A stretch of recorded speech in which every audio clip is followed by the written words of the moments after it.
اپنے آپ کو اہل حدیث سمجھنے والے لوگوں کی تحقیق میں کتنی سچائی ہوتی ہے یہ اس ویڈیو میں ہم دیکھیں گے۔ خود کو اہل حدیث سمجھنے والے لوگ جس وجہ سے کسی حدیث کو ضعیف بتاتے ہیں، مطلب پڑھنے پر وہی وجہ بھول جاتے ہیں۔ ہم سب سے پہلے ہماری رفع یدین نہ کرنے کی ایک صحیح حدیث آپ کے سامنے لانا چاہتے ہیں۔ حدیث اس طرح ہے: حدثنا حناد حدثنا وقیع عن سفیان عن عاصم بن کلیب عن عبد الرحمن بن الاسود عن علقمہ قال قال عبد اللہ بن مسعود الا اصلی بکم صلاة رسول اللہ صلی اللہ علیہ وسلم فصلی فلم يرفع یدیہ الا فی اول مرہ۔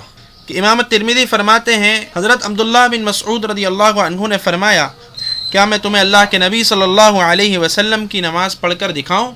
فصلی، پھر انہوں نے نماز پڑھی، فلم يرفع یدیہ، اور پھر اپنے ہاتھوں کو نہیں اٹھایا، الا فی اول مرہ، سوائے پہلی مرتبہ کے، یعنی شروع نماز کے۔ ہماری اس صحیح حدیث کے سارے راوی صحیح بخاری یا صحیح مسلم کے راوی ہیں اور ثقہ یعنی معتبر ہیں۔ اب دیکھتے ہیں کہ اپنے آپ کو اہل حدیث کہنے والے لوگ ہماری اس حدیث کو ضعیف ثابت کرنے کی کوشش میں کیا کہتے ہیں۔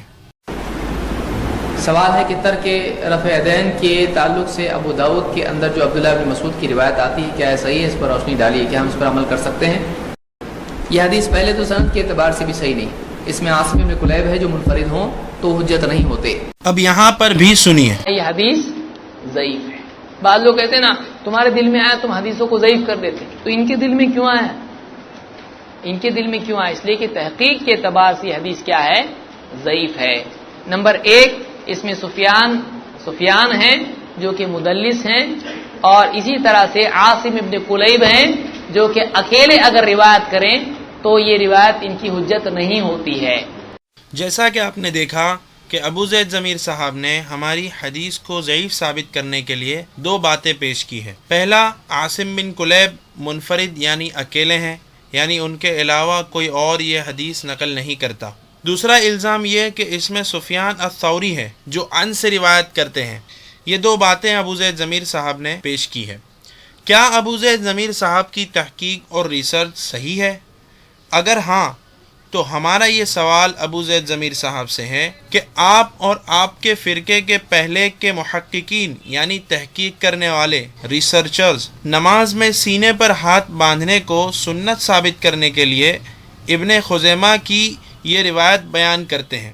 ابن خزیمہ جلد اول صفحہ 243 پر یہ روایت مروی ہے: حدثنا ابو موسیٰ حدثنا مؤمل حدثنا سفیان عن عاصم بن کلیب عن ابیہ عن وائل بن حجر صلیت مع رسول اللہ صلی اللہ علیہ وسلم ووضع یدہ الیمنى علی یدہ الیسری علی صدرہ۔ دیکھیے ابو زید ضمیر صاحب کی حدیث میں بھی عاصم بن کلیب منفرد ہے اور سفیان ثوری عن سے ہی روایت کر رہے ہیں، جیسا کہ ہماری رفع یدین نہ کرنے والی حدیث میں تھا۔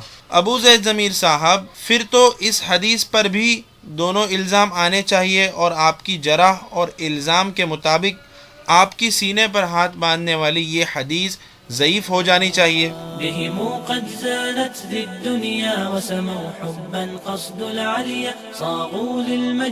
ابو زید ضمیر صاحب نے اس ٹاپک پر دو ویڈیوز میں بحث کی ہے اور اسے انٹرنیٹ پر پوسٹ بھی کیا ہے، لیکن اپنی سینے پر ہاتھ باندھنے والی حدیث کی جب باری آئی تو عاصم بن کلیب اور سفیان ثوری کے الزام کو چھپایا اور بیان تک نہیں کیا۔ ہماری حدیث کے 2 منٹ کے جواب میں ابو زید ضمیر صاحب کو یہ دونوں الزام یاد رہے اور 2 گھنٹے سے بھی زیادہ کے درس میں اپنی حدیث آئی تو یہ الزام بھول گئے۔ یہ عجیب بات ہے۔ اللہ تعالی ہمیں قرآن اور حدیث کے نام پر اس طرح کی تحقیق سے بچائیں۔ انشاءاللہ سینے پر ہاتھ باندھنے کی حدیث پہ ہمارا عمل کیوں نہیں ہے، اس کی صحیح وجہ ہم آئندہ ویڈیوز میں آپ کو بتائیں گے۔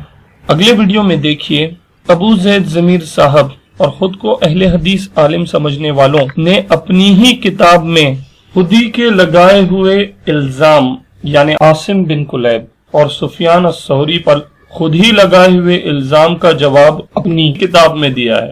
یہ کتنی عجیب بات ہے۔ تاکہ ان کی سینے پر ہاتھ باندھنے والی ابن خزیمہ کی حدیث بچ سکے۔ أولي المجد رسالتهم وأبوا إلا نورا هديا بهم قد زانت ذي الدنيا ہمارے چینل پر نئے ویڈیوز کے لیے سبسکرائب پر کلک کریں۔ السلام علیکم۔ إلا نورا هديا